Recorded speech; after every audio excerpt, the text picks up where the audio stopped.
The Reflex phase allows you to set an ambush for your opponent.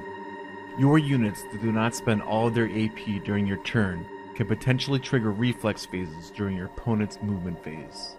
I have 3 infantry units with full action points, all lined up and ready to shoot. I'm hoping that an opponent's unit will unwittingly wander into the midst of my units. A Reflex phase will be triggered if all of the following conditions are true.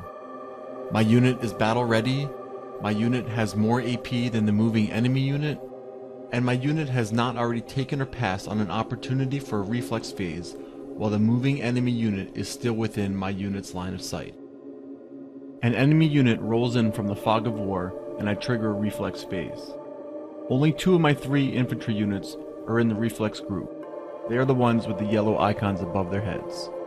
The 3rd infantry unit that did not trigger Reflex phase is Venlo. It's because he's currently not within range of the enemy unit. During the Reflex phase you can do 3 things. You can ignore the target and pass the turn back to your opponent. You can attack the target with any of your units that are part of the Reflex group, and play as many cards as you want. You can play cards attached to units, and you can play cards from your satellite hand. However, you cannot play unit call cards, and you also cannot move your units. If your opponent isn't doing a good job of scouting and gathering intel, and they are just blindly charging ahead with important units, you can use the Reflex phase to punish them.